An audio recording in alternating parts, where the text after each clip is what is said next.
everyone, I'm going to be doing a video on Blake Lively today, no Sinistry today, but I will note that her husband Ryan Reynolds and her ex Penn Badgley both have Scorpio stelliums in their chart, and she has a Virgo stellium, so interesting to note.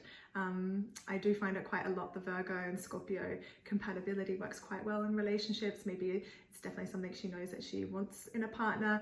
Virgo and Scorpio definitely like to analyze things and go into deep detail about things, so she probably definitely loves that. And I'm not here to continue any sort of hate towards her because of what she's currently going through. She's not speaking a lot on the issue of DV with her current premiere of the movie that she directed and acted in. It Ends With Us.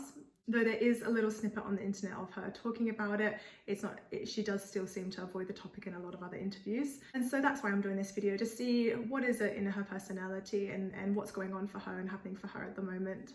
I mean, you can probably see a mile away, but of course she has a sun in Virgo in the first house with a Leo ascendant. And the whole issue people have with her at the moment, that's coming up from her past as well, is her issue of needing to be sort of in control and in the spotlight. Being in control, very much a Virgo trait. The Leo ascendant needs to be seen. You can tell by her clothes and the whole topic of fashion as well. She's also got that Venus in the first house with the sun. So that's very much about fashion and beauty and your style. So it's very much in a public area where she's meant to be noticed for these things. So she's actually playing out her chart quite well. She's meant to be a pioneer in these fields in a creative way, in an artistic way, in a fashion sense. But like everything, you can be the higher manifestation of your chart or go to the lower vibration. I think the highest form of Virgo and Leo in this first house would be to bring attention to detail of things and to help people and to be of service and to show people how to shine and be confident. I think she does do this, but being so heavily Virgoan, she's got a Virgo stellium there, it's that the negative traits can creep in when you have such a dominant trait or something. So a stellium, that's what that means. You have 3 or 4 or more planets in the same house or sign, so it makes it a very dominant part of your personality. So you have to really work on the negative traits of that sign because it's so easy for you to be that sign. So negative Virgoan traits are being judgmental or criticism sort of creeping in. So I do see an ability for her to overestimate herself with this Jupiter, Sun and Neptune grand trine, but it's also where her sense of faith and self-belief comes from. And she probably wouldn't have achieved as much as she has without that. So essentially she's doing a great job with this in her life, playing this out of being an actor, being a creative.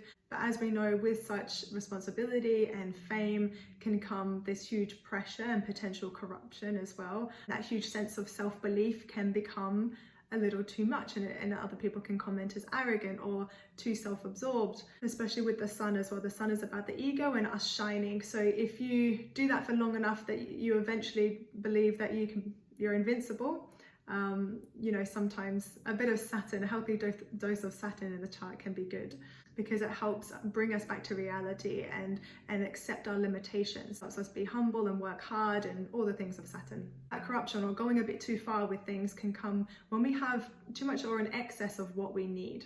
So it's interesting doing readings for celebrities' charts because there's often a heavy Neptune in their chart. So it's something for them to be aware of. And also just a reminder to limit how much we listen to other people's opinions about people, whether publicly like this or in our personal lives, because every person has different synastry with each other. So one person's synastry with someone can be great, but we may not have that kind of synastry, so we see a completely different person. It's not that it's a different reality or one person is wrong per se.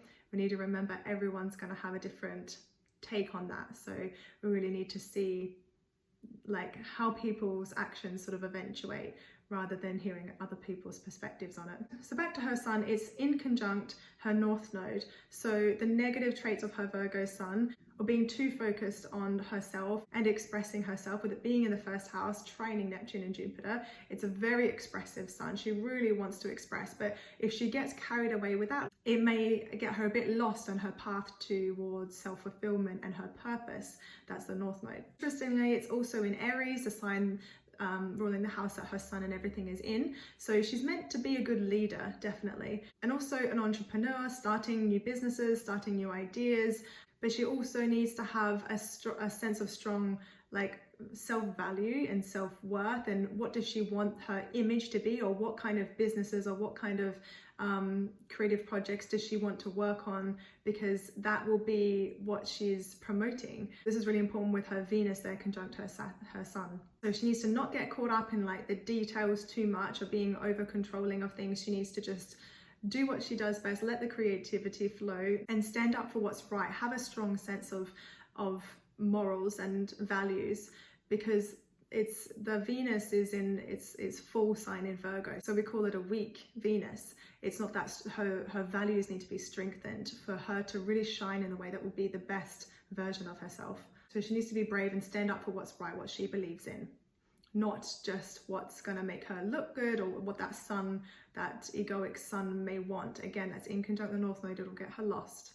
And also, all of this really blew up when it was around the time of her birthday, the Sun conjunct the Sun. So it's definitely highlighting that Sun and the lessons of her Sun that it has for her in her life, and checking her ego, checking how she's portraying herself, what she wants to be, what kind of lifestyle she wants to promote, and how she is in public, and taking real responsibility for that.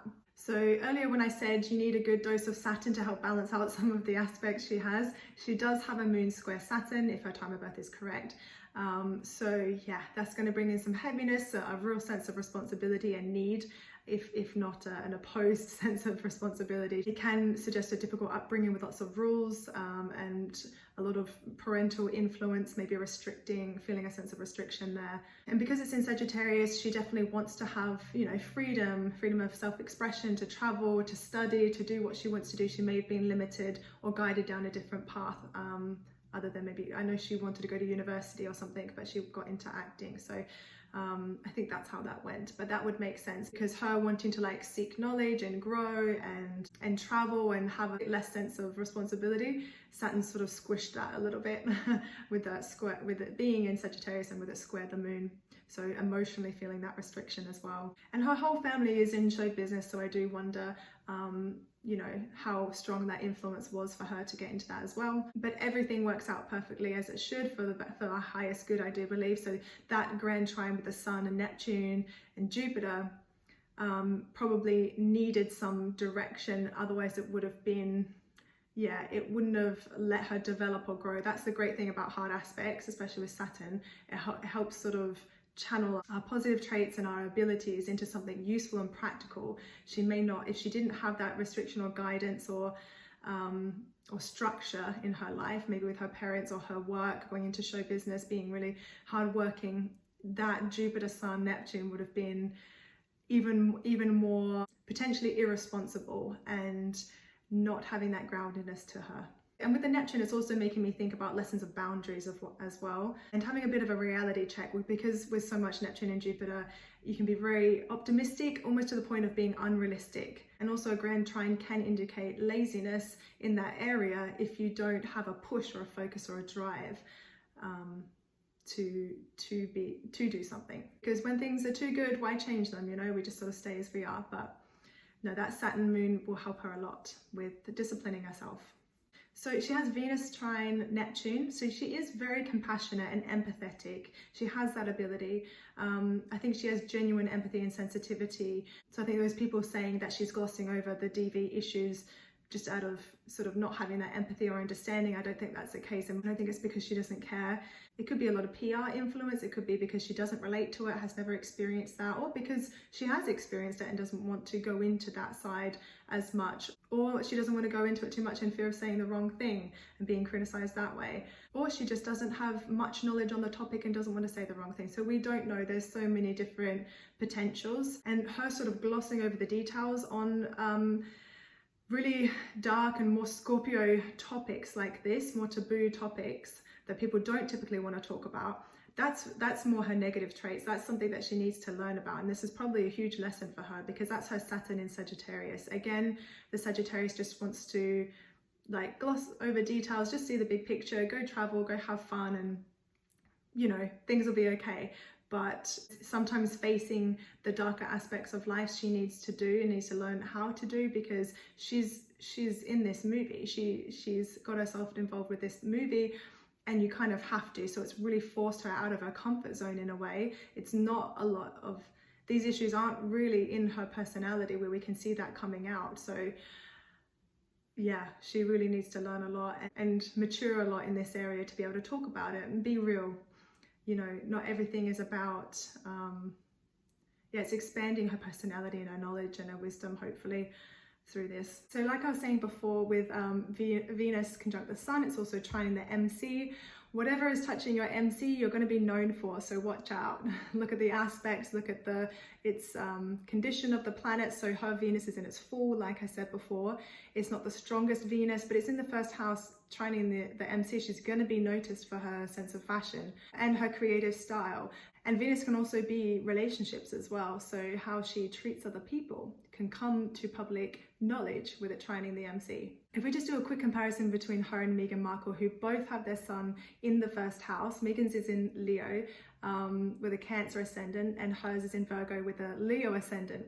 Very sort of similar, but they play out completely different to how they come across. So Meghan with her Cancer ascendant, more shy, more reserved, more sensitive, feminine looking. But then, you know, that you still see that her sun is in the first house with how she makes herself known, and she's got a lot of fame.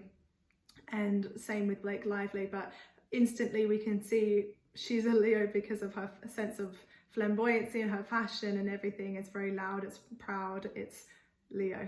So just a contrast there, how different the ascendants can play out even with the sun still there in the first house. And also the commonality between them and the sun in the first house is this is a real aspect for being a leader and being noticed, and it's not always going to be in the best way maybe to show how women or people should be using the power that they have, because sometimes we learn from seeing what not to do, but they have this potential. They have the potential to be a good role model and good leader. So with Blake, from July next year, she'll have Uranus squaring her sun, which is a huge transit, really shaking things up for her. It'll also be square her Mars, Venus and Mercury there as well. And Saturn and Neptune will also be conjunct her North Node. So these are huge transits. So maybe a change of career direction, or, you know, giving up acting or her profession to help people, or, you know, create a new type of business, or maybe even play like a completely new type of character we haven't seen her in before, that will really shock people. That's very Uranian. But who knows what will happen, but it will really deepen her sense of understanding of herself and where she's meant to go and who she's meant to be. With that North Node influence, hopefully that'll really shake things up enough that she can redefine what gives her life meaning to a deeper sense. But I hope you enjoyed this video. Leave a like or comment, and I'll see you soon.